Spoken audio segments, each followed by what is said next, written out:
Hold up, limitless. Niggas send me guy pinning it. I fought the head to witness it. Got my people feeling militant. Way I'm feeling got me up. On the mission got me up. Knowing me, I got the key. Only vision I can trust. Limitless. Niggas send me guy pinning it. I fought the head to witness it. Got my people feeling militant. I mean, first of all, welcome to the Pivot fam. Thank you for pivoting with us. Another 3-man Friday. Excited to sit down, share with the boys, talk to the boys, just kind of get their thoughts. It's been a heavy few weeks or a couple weeks or last week, however that frames in your mind in our society, in our country. I think for me, I just want to check in with y'all and, just see how y'all doing. Bro, I'm good. Life throws haymakers at you. We talked about, I just did something else for my dad in his hometown. Life throws, they throw curve balls and you got to deal with it. But it's your circle, the people you're around. If you show me your best friend, I show you what you want to be or what you are, because that's the people you're around. So to be honest, right now, bro, it's been some times and, throughout the show where I wasn't good and I kind of articulated it. But I think right now, bro, I'm straight. It's just so much going on in the world that, it allows you moments to kind of sit back and reflect on where you've come from, where you've been, where you're going, and really what's going on with humanity, what's going on with people. Mm-hmm. A lot of times I think like, damn, I wish I could lead this ball, whether we living in it or on it. How do I get away from it sometimes? Because you grow up, majority of my life, because this is a new world. Social media, AI, it's so much going on. What's true, what's not true. The world is just changing right in front of us, because in one instance, you can believe something to be right based on your morals and values and what you've been taught your entire life. And then the next minute, that does not exist, because there are individuals in this world that, what's opposite of woke is not real. You feel me? Mm-hmm. And it's confusing. Yeah. But you have to still stay on that. If you believe in integrity, if you have certain values, you gotta stay on it. And you gotta put your foot down on it. So at the end of the day, I try not to let that consume me too much. So I'm grateful for moments like this, where I can get with you guys and we can kind of express how we feel about things that's going on outside of us. Mentally, personally, I'm fine. Yeah. Like I'm still building, I'm still growing. Different opportunities are coming into existence. It's football season, shit. How much, down can you actually be? We back in our element, but I think about the people who haven't had the fortune to be in the position that I'm in, because I believe and I always say I'm gonna be okay. Yeah. Right? And I try my best to hope and help other people be okay. But I just truthfully hope that they are really gonna be okay. You feel what I'm saying? No, man. I was gonna say that when I went to Farrell, Pennsylvania, which is a little steel mill town, and steel mill done died now. So it used to be thousands of people, now it's a couple thousand people. And so I went up there, we had a memorial for my dad a couple weeks ago. And they were telling me all these football stories, all these athletic stories. But my daddy was 6'4", 250 back in the day. That was a monster, right? But the stories that got to me, it was a little bitty white lady. And she said, I moved into Farrell in 7th grade, so everybody already had their friend groups. And nobody knew me, so they kind of left me out of the friend groups. She said, my 3rd day at lunch, she said, I hated lunch because that's when you see the cliquish. Who messes with you. She said, the 3rd day, your dad told me to sit with him. And once I sat with Randy, my daddy, she was like, from then on, my life was good because I was cool. I was cool with Randy. Those are the stories, to your point about like humanity. Mm-hmm. That's what it is, man. Success and money and all that stuff that everybody chases. the humanity of it was something that I found out that was just, that is bigger than, yeah, your daddy could play quarterback. You know what I'm saying? And like, that's the thing. So, bro, be a good person. Be a good human being. Yeah. And that's what life is about. I think I'm sad. You know, just in the past week or so, there have been more people speak out about how our society needs to come together, about how our country needs to come together, about how separate and divided we are. And I think for so long, so many marginalized communities and underspoken for communities, less represented communities have said this about where society is. And I just think it's now on the doorstep of different people. And I don't think this is the time for policy and agenda. I think this is the time for humanity. And we've heard so much about what God wants and Christianity from so many people. And I think what we miss is in John 3:16, it said, "For God so loved the world that he sent his only begotten son, so that whosoever believes will not perish but have eternal life." It's whosoever believes, not if you're the right color, not if you're the right ethnicity, not if you're the right gender, it's everybody.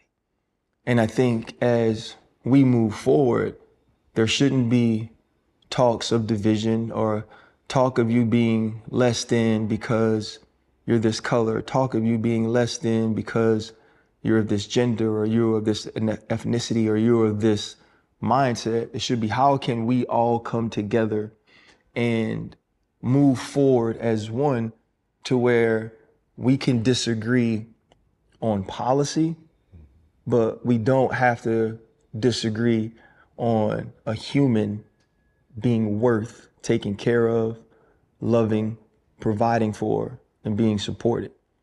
I don't think I ever want to be a part of a world where a person's thoughts or words or ideologies gives another person the right to take their life. That's something that I'm not celebrating now, something I won't celebrate going forward.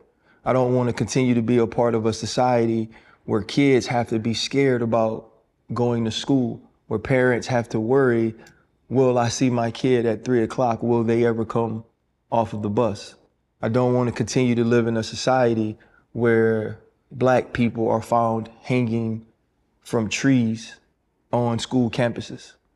And so for me, this is not a time for more divisive talk. This is not a time to make sure certain agendas are carried out. This is the time to try to come together.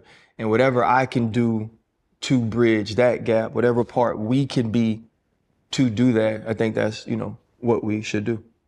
Everybody's capable of everything.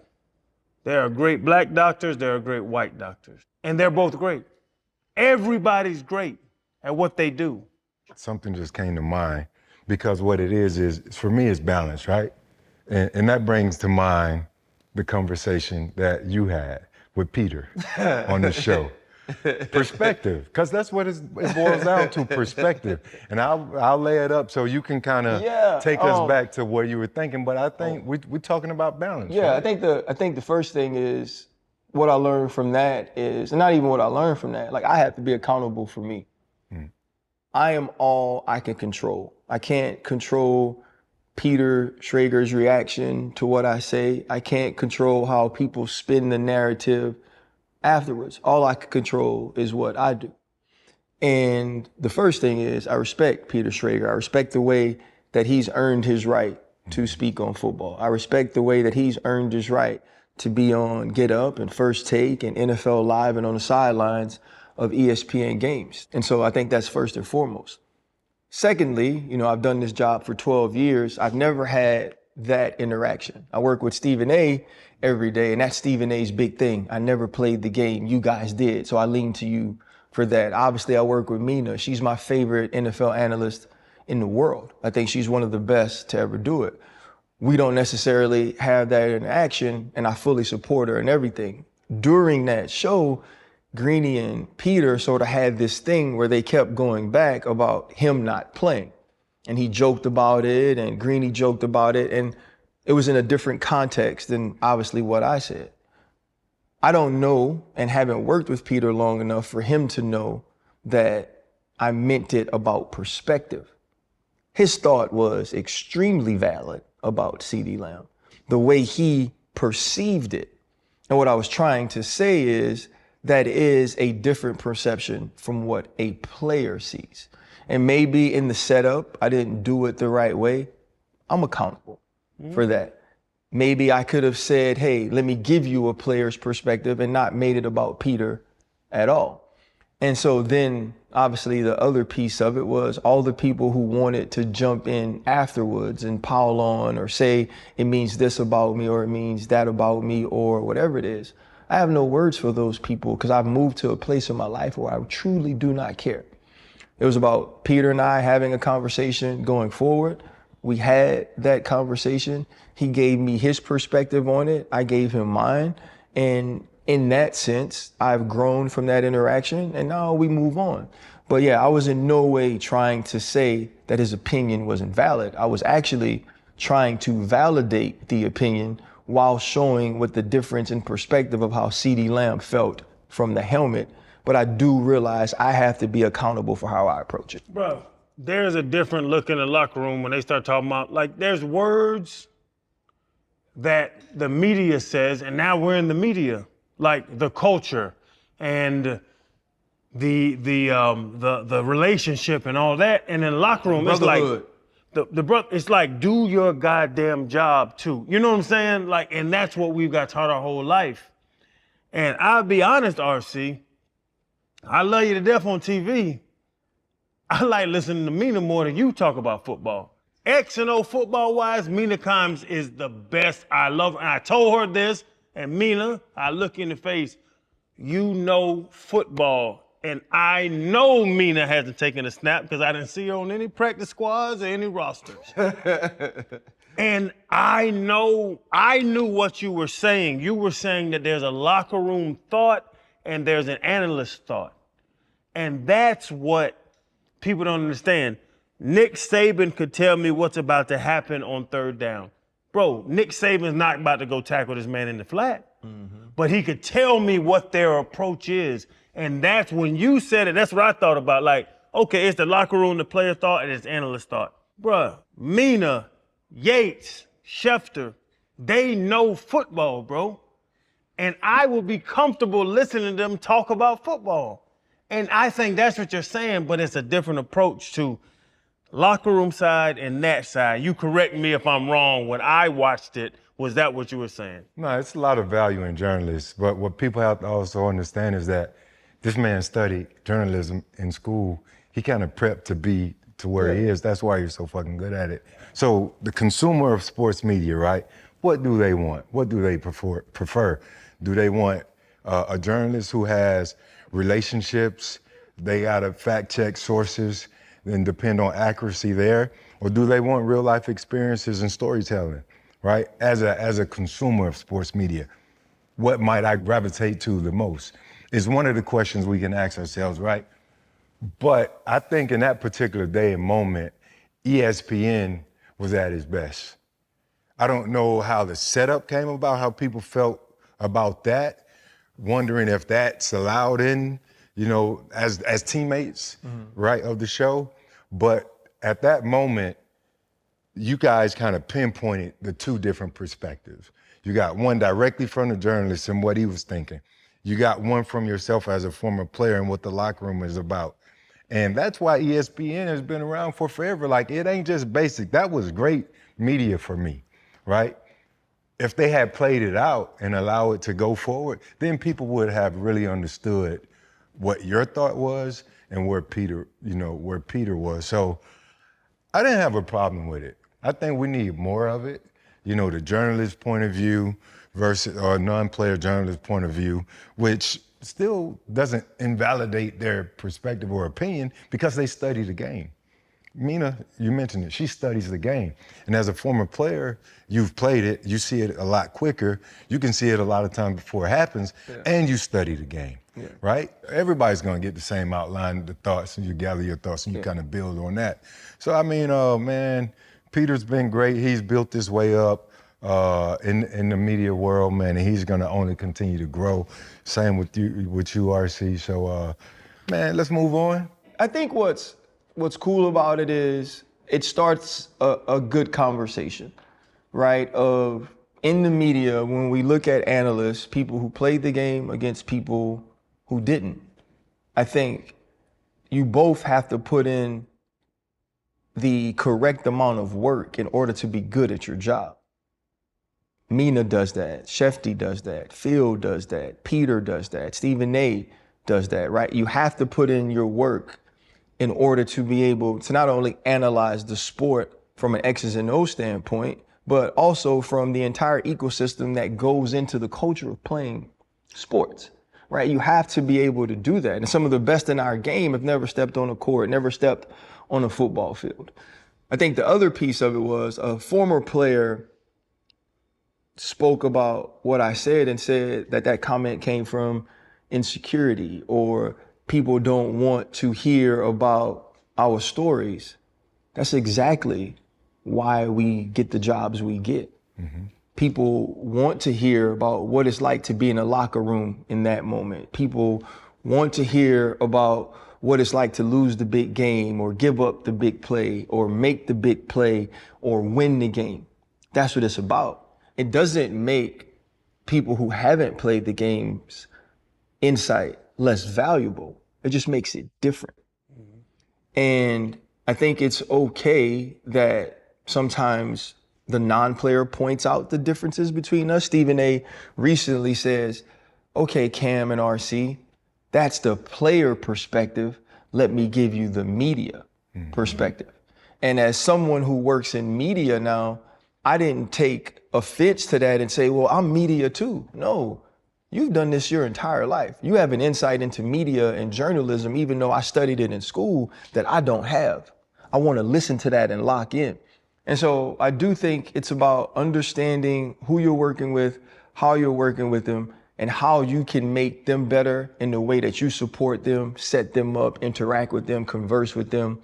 And I think that's what should be taken away from that. We can make great TV together if we do it the right way. And I believe that's why ESPN is as good as it is now and why it continues to work. But like, it ain't a fight, you know, it's a collaboration. Conversation, a collaboration. Mina Kimes needs a GM job. Fellas, man, I can't believe that it's week 3 already. But guess what? Toyota is still all in all season. And this week, man, it's the Kansas City Chiefs at the New York Giants. And somebody got to win. I mean, they 0-2, and it's a time for our fans to win too. You can win a $200 Oakley gift card. Toyota makes it easy, fellas. All you got to do is predict big plays every single week. We got 22 weeks this year. Toyota's all in. We're going deeper and deeper into the NFL with Toyota, and they are going to watch out for you. Hey, yo, so we're elevating our Team Toyota athletes. And speaking of the Giants Chiefs, they're even working with Eli Manning. Y'all got to tap in. And y'all don't miss out. Visit toyota.com/NFL to see all you can get. Learn more about it for the entire season of the NFL. No purchase necessary. Void where prohibited. Ends on February 8th, 2026. Open to legal residents of the 50 U.S. states and D.C. 18 and over. For complete details, how to enter, prizes, and official rules, visit www.toyotasgamedaygiveaways.com. Speaking of collaborations, not fights, we had the fight of the year, right? Canelo, Bud moves up 2 weight classes and wins. Is Bud the greatest? Man, I don't have enough world thought in the sports world of boxing to really make that statement. So it goes back to the non-player player. If I were a boxer, I could probably make that statement and say, you know, how I feel about Bud. But it's so tough, man. My credibility in boxing would be invalid. But I would say this, he fought his ass off. Mm-hmm. He fought a monster in Canelo who's so experienced, and you know, both of them put their legacy on the line. Bud really showed people where his mindset was and where his heart was in that challenge going up, you know, just leaving everything on the line. His entire legacy was at stake right there. And let's just say if he did lose, what would people say? What would the response be?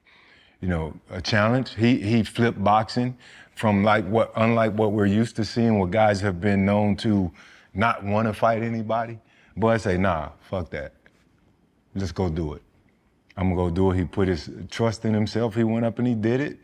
And I wouldn't say he shocked the world, because after we saw we studied Bud for the Earl fight in the interviews back then. I started to pay more attention to it. That's a bad man, bro. Yeah. He's a bad boy. You said the greatest of what? Of the 30-year-olds? Bro, what you talking about? The greatest boxer of all time? Yeah. Bro, I love Bud. We went to where we had to go to Arizona, Colorado. some fucking where, Colorado to see Bud. Yeah. Bro, Bud is a bad human being. He is a serious human being. He can box his ass off. Did you just say he's better than Floyd and Ali and Tyson? I asked a question. Oh, okay. I just didn't know if you was leading into that. He's No. Oh, then you got to go back to Hearns and Yeah. Bud. You say top 10 now. It seems bad to say top 10. I think Bud is top 10. But I won't say Mike. Bud is the top 10 boxer. But the best ever? No. Ali, Floyd, Tyson, them boys. I can't say Sugar Ray Leonard. I can't say Bud is better than them at their jobs. And I don't know. And Bud, please don't get mad at me because you're dangerous. But bruh, he's not RC now. He's not. He ain't. I don't think he's top 5 boxer. I think he's very good at his job. One, I was excited to see Bud perform the way he performed against Canelo. I think boxing needed that fight. I think Bud showed up in the way he was supposed to. I think Canelo did as well. And the respect between the two men is what boxing is supposed to be. I can't talk about all the eras of boxing because I haven't seen them all, but I've seen Hagler, Hearns. I've seen Sugar Ray Leonard and Marvin Hagler. Like I've seen all those things, and those fights were wars. Floyd Mayweather is the best boxer I've ever seen. He's the most skilled boxer I've ever seen. Bud, and this is just my opinion, is the baddest man I've seen wear boxing gloves. And here's why I say that. RC. Here's why I say that. Bud is extremely skilled, right? Yet not as skilled as Floyd Mayweather. Floyd Mayweather made people look foolish, right? And so if I had to say who's the greatest I've seen, and Bud said it right, the best of an era and the best of an era, it's Floyd. But when I watched Bud against Canelo, there was this extreme skill on display, and there was a level of crazy that's different. There was a level of, and Floyd's extremely tough. Go back to Shane Mosley and the 2 punches he landed early in the fight and the way that he embarrassed him. I'm not saying that Floyd's not tough. Floyd's not a bad man. But there was domination inside that ring we saw this weekend. Yeah. And there's no fear in him in the way that he's attacked gaining notoriety. Bud's been the baddest man for 12 years. But no one gave him credit because he didn't go tell you he was the baddest man. He didn't market that. He just went out and fought and beat people and knocked people out. So he had to move up and take the bigger fights and the better fights. And he was Errol Spence. We realized just how great he was. Canelo cemented him on what is the two-headed monster that marks the greatest of the 2000s. Floyd Mayweather is on that. And Bud Crawford is right next to him. I don't think we have to pick on who's better. I think they both dominated their eras equally. I think Bud has the violence of Tyson with the skill of Floyd. But I don't think he jumps either one of those guys. which is crazy to say. You know what I'm saying? Bud's better than Mike Tyson. So Bud's a better boxer. Bud Crawford had a better career than Mike Tyson, and for whatever reasons that they were, out of the ring things he was dealing with in life, Mike Tyson's career is not Bud Crawford's career. Bud Crawford was as violent as a little man as Mike Tyson was as a big man. And then as Bud Crawford continued to age, he continued to get better. He continued to have a level of professionalism that matched the Floyd Mayweather in the way that they approach their work. Mike Tyson didn't, and that's all a part of resume and who you are as it accounts to greatness. what defines better? Is it skills, resume, dominance, or like the impact of the sport? What did Jim Gray say? Or credibility, because Canelo said Bud was better than Floyd. So if we're talking about player versus non-player in media, and now you have a boxer who's been in the ring with both, he has a chance to give you his point of view. Do we trust his credibility? I trust Canelo's credibility 100%. I think Canelo Alvarez's opinion is more valid than the three of ours or anybody else who's analyzing boxing that's never been inside the ring with both of those men. I think Canelo Alvarez felt like he was a better, more experienced, stronger Canelo Alvarez when he fought Bud Crawford than when he fought Floyd Mayweather. I also think that we're all human. And the level in which we respect and like somebody plays into how we see and speak of them. That's true. I don't think Canelo felt like he had the respect level and working business relationship with Floyd Mayweather that he has with Bud. And that's not to say that he didn't give his true opinion of what he felt about both men. But to be honest, he was made to look foolish in both fights. Both men thoroughly dominated Canelo Alvarez in different points of his career.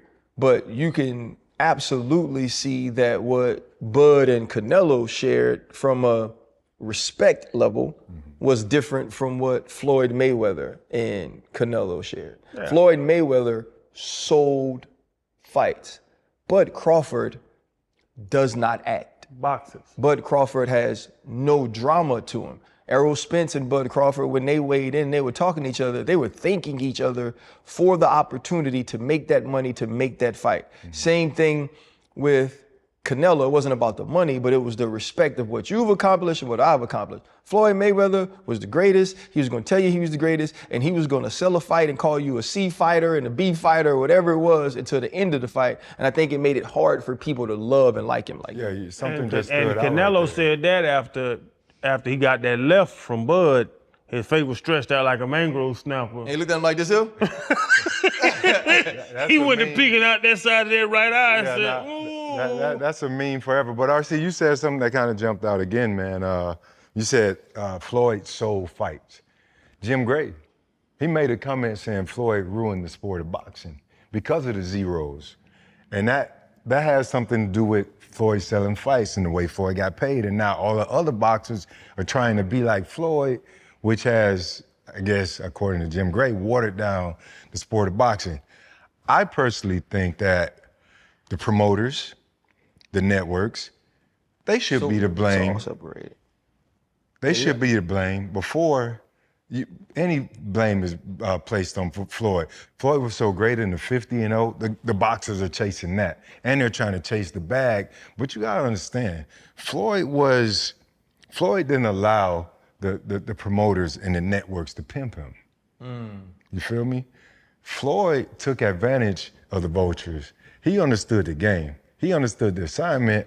And now everybody else trying to do what he's did, they can't copy that blueprint. They can't copy it anymore because it's only one Floyd, in my opinion. Well, I think though, like Floyd Mayweather was about his priorities. Floyd's priorities were money. I'm gonna make the most money I possibly can. He did that. And it was, I want to be the greatest boxer ever. And to him, that had to do with having a 0 in the loss column. I don't think it necessarily ruined boxing, but it did make the way we saw greatness in his time and his era different, which is what makes Bud Crawford special. Because Bud Crawford, in moving up and taking the best fights and fighting the best fighters he could possibly get to agree to fight him, he's put that 0 on the line. When you move up 2 divisions or 3 divisions, actually based on where he fought mostly, you're saying, I don't want you to come down because I don't want you compromised. I don't need a rehydration clause. I want to fight you at your very best. Right. And fighting you at your very best, I'm going to take what you got. Floyd set the blueprint, and now Bud Crawford, to me, has upped it. And so now what's the next dude going to do, and what's your excuse going to be? Let me speak on this real fast. 72 Dolphins, undefeated. Stephen Clay and them, best record in NBA history. You know what I'm saying? Never losing means something. Not losing means something. The best record ever means something, and that's what Floyd was chasing. Was Floyd running from fights? If you show me fights Floyd was running from, then I'll say, okay, you're right.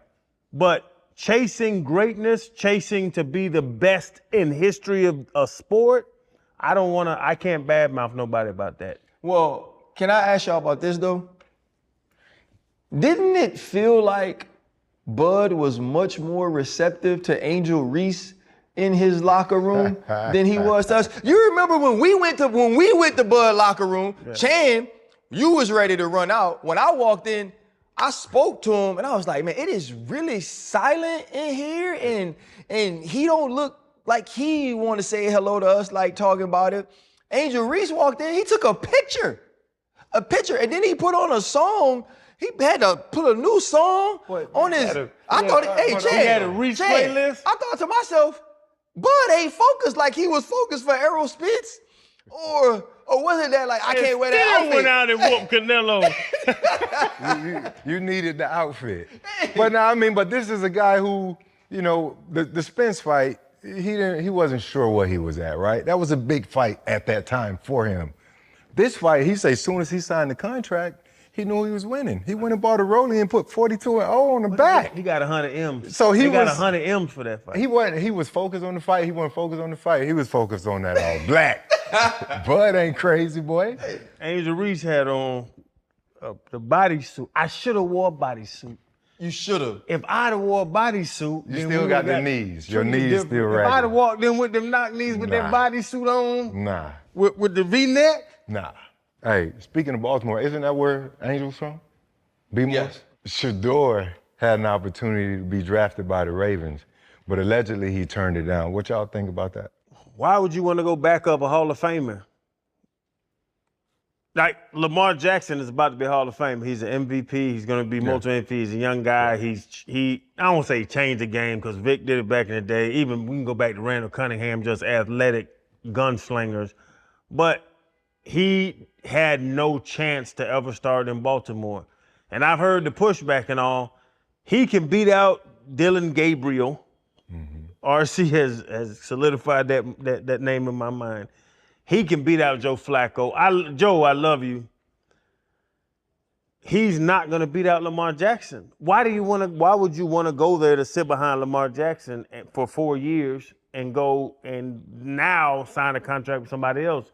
He has a better chance of playing with Cleveland. I think it was a good idea. I think Prime knows that. I think his agent knows that. There's no reason for a guy with Shedeur Sanders' ability to go sit behind Lamar Jackson for 4 years. You'll never beat him out because he's a Hall of Famer. No, I agree. I think people have looked at the Shedeur thing and say, hey, why wouldn't you want to go learn under Lamar Jackson? And that makes total sense if you want to be a career backup. Lamar Jackson, and I think we have to put this in perspective, there's never been a more explosive, dynamic, talented runner at the quarterback position than Lamar Jackson. There's also not been a more statistically efficient passer of the football outside of Aaron Rodgers than Lamar Jackson. And I feel like sometimes you're so good at one thing, people don't give you credit for the other thing. He just needs the Super Bowl because Lamar Jackson is historically great at football. Not like just a little bit. Lamar Jackson, how I talked about it, Lamar Jackson is truly a generational talent at the quarterback position. He just needs that one trophy so it could be solidified.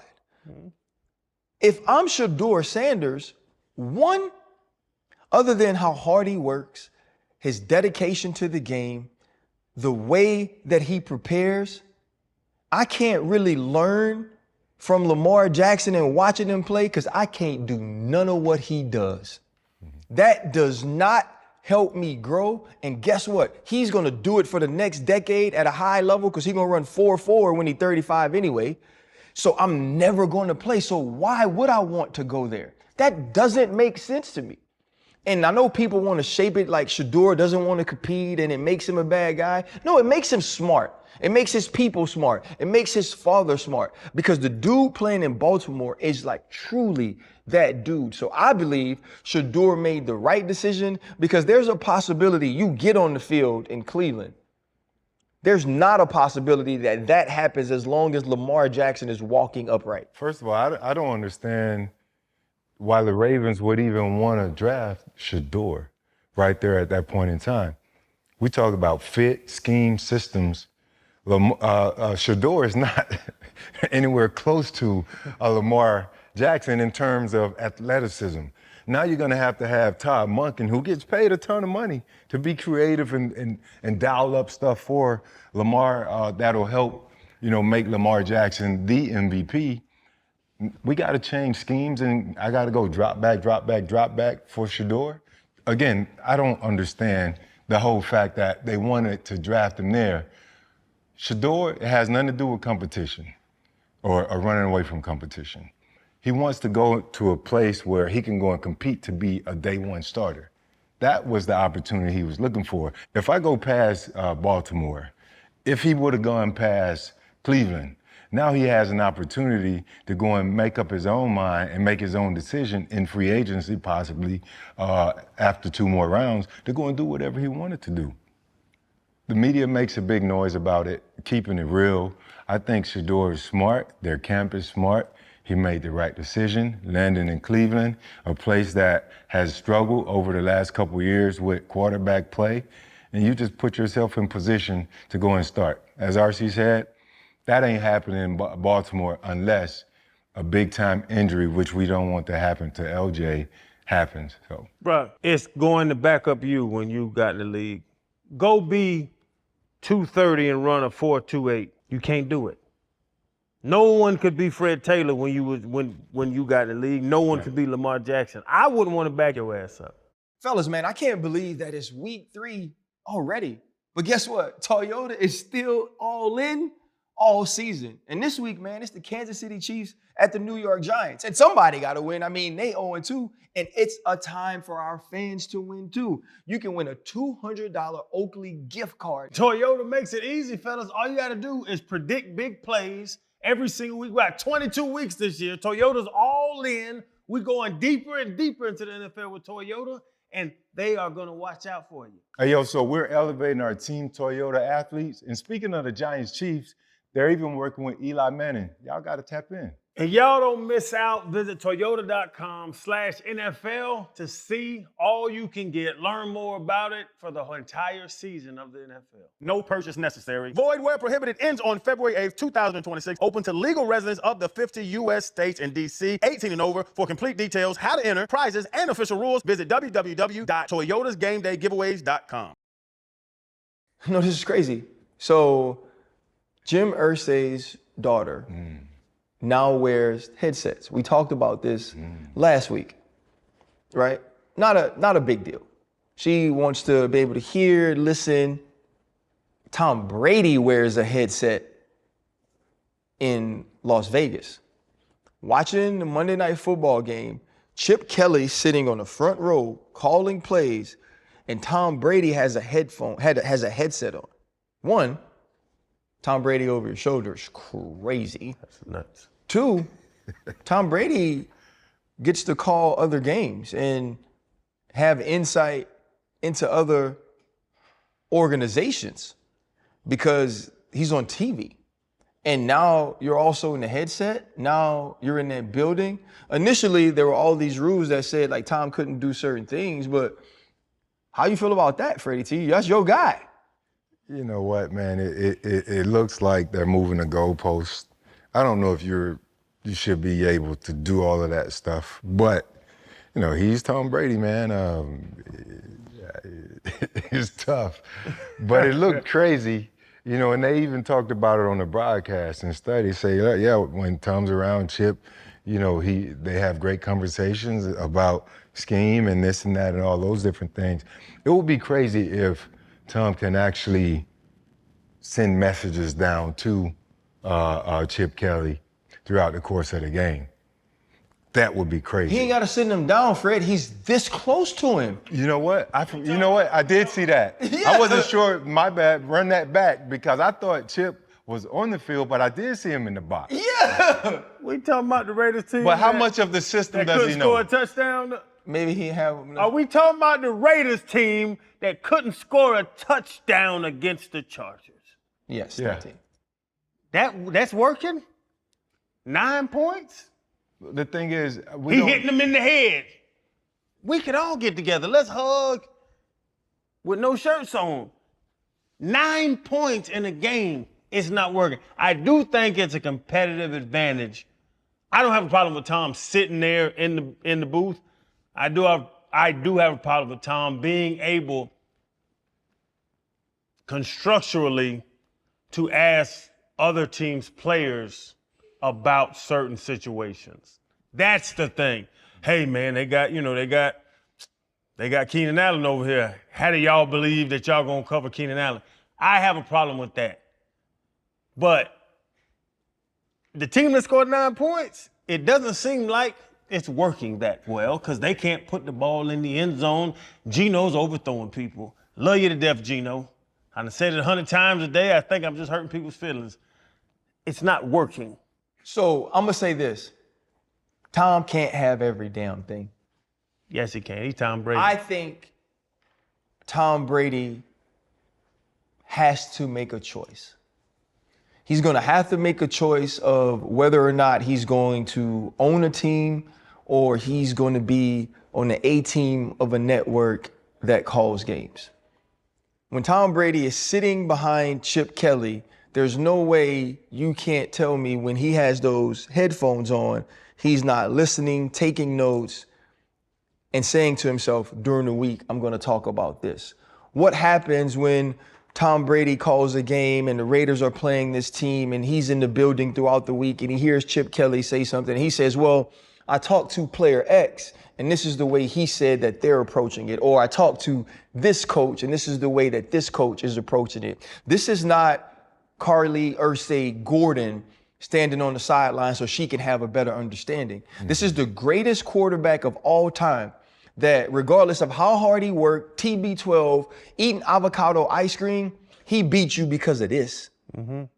There's no man in the world, probably outside of Peyton Manning, that could process football the way that this man could process football. That could take a little bit of a snippet from what I heard from this player, from what I heard of this coach, and build an entire game plan around it. And you're gonna let that dude have on headphones? You're gonna let that dude be a part of an organization and then throughout the weeks go study other teams based on what other teams tell him? You can't have it.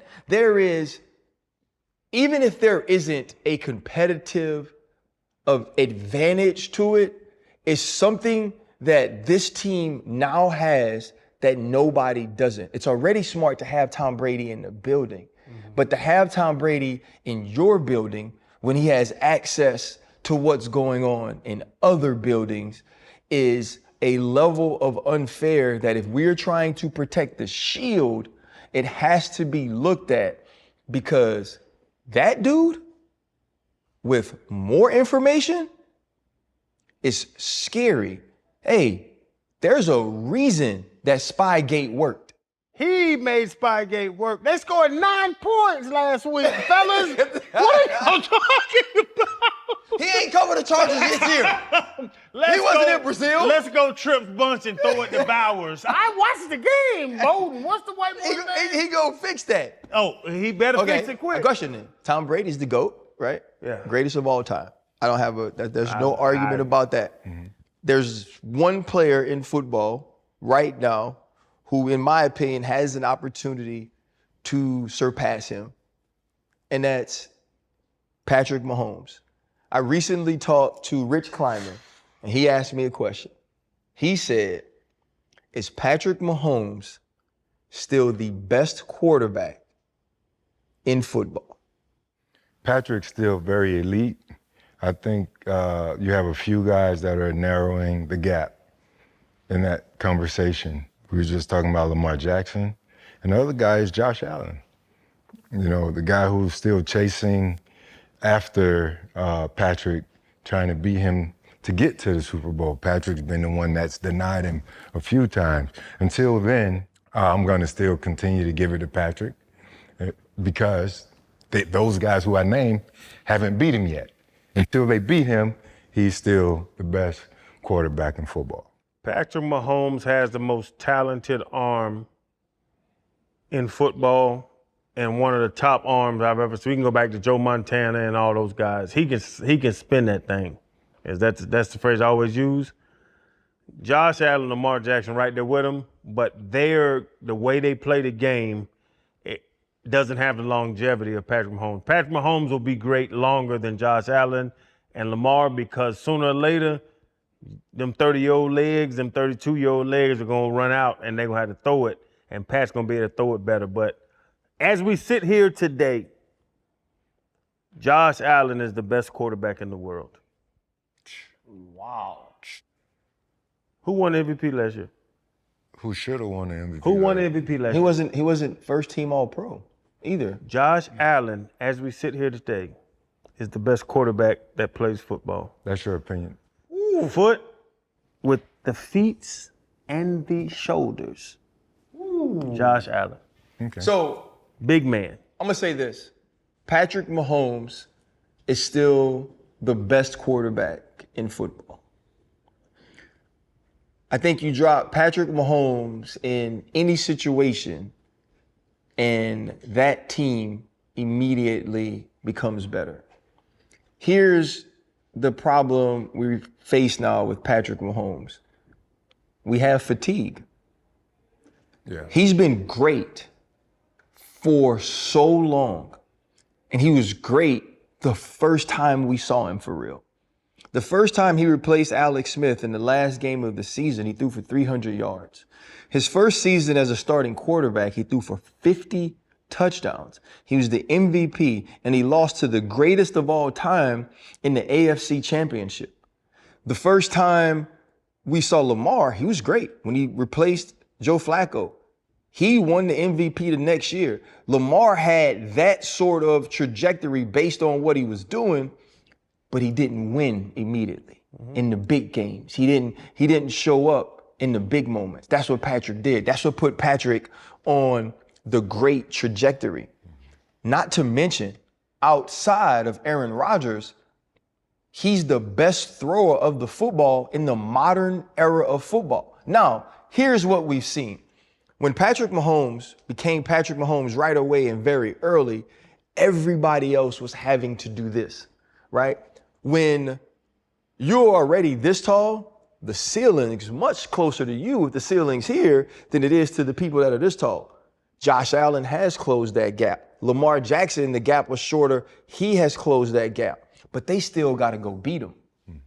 We've seen both Josh Allen and Lamar Jackson have, in our opinions, better teams than Patrick Mahomes. And in those situations, Patrick Mahomes has found a way to win.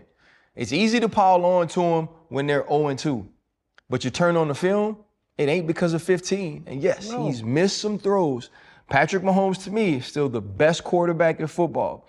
And then it's Lamar Jackson, and then it's Josh Allen. And I think it's a precipitous fall off from there. There's a gap between everybody else, but I ain't putting nobody over Pat right now. And I think when we putting these lists together, we got to put respect on who he still is and what he's already done. Shout out Jalen Hurts. You in there too, my boy. Man, it's been cool to chop it up with you boys. If there's anything else that's sort of on your mind that you want to share, you know, this is a cool time to share it as we head out. I thought it was good with, you know, you spoke about your father, Fred, you spoke about your growth. I think those are things people can take things from. Yeah, I think what jumps out to me is real quick, just Channing's loyalty. I thought you were a friend because I thought you were a Gator forever, but you disappointed me. I just wanted to tell you that to your face. I just wanted to tell you that to your face. Was I right? It doesn't matter. You were unloyal. Fred, was I right? Did the Gators get their ass? Did the Gators get their ass? It doesn't make you right. It does. You were unloyal. Fred, I said LSU was gonna win and they won. Well, Chan, it's cool that you're on the winning side, though. I got that sweatshirt for Freddie T. I got a hat for Freddie T. By the way, just want to give it to you right here. Hey, fighting Tigers, fight all the way. Play fighting Tigers, win the game today. You've got the know-how, you're doing fine. Hang on to the ball as you hit the wall and smash right through the line. You got to go for the go, run up the score. Make Mike the Tiger stand right up and roar. Roar, give all your might as you fight tonight and keep the goal in view. Victory for LSU. Tigers, Tigers! And I want to say thank you to all the people in the purple and gold and DJ Lagway. All right. That's a fuck-ass song. Where's Alicia when you need You her? ain't gotta sing it. Where's Alicia? Cut all of that. Cut it. I wanna say this. I was talking recently, like, you don't really know what people are going through. Kindness is an important commodity in life. And Tuesday, we had Steve Harvey on the show, and I was actually having this conversation with somebody else. I don't know if we've ever been treated that way, right? I think the first thing to me was the fact that his right-hand woman, Miss Megan, who didn't like that I called her Miss Megan, had been working with him for 30 years. Yep. That sort of loyalty as you become something you probably never dreamed of is important. From the time that we got there, everyone who worked broke their necks to make us feel comfortable. Mm-hmm. Whether it was breakfast, freaking drinks, the way he treated us, Freddie T, once the show was over, we canceled flights because of his hospitality. We were supposed to leave early and he was like, nah, I want you guys to eat. I want to share these gems with you. He hit us to so much business. And it was one of those moments where you learn, no matter how big you get, no matter how successful you are, how much money you make, to treat people with kindness is of more value than all of that. Of everything I've watched him do, I have no more respect for anything than who he was as a human. It was a great show. It did amazing things for us, but the way he treated us, like, definitely changes. Yep. Not that I saw him in any negative way or any negative light, but it definitely sort of amplified what I thought of Steve Harvey. It's been a cool week, fellas. This was a great conversation. Pivot fam, thank y'all for pivoting with us. See y'all on Tuesday. Hold up, limitless. Niggas to me, cat pinning it. I fought the head to witness it. Got my people feeling militant. Way I'm feeling, got me up. On the mission, got me up. Knowing me, I got the key. On the vision, I can trust. Limitless. Niggas to me, cat pinning it. I fought the head to witness it. Got my people feeling militant. Way I'm feeling, got me up.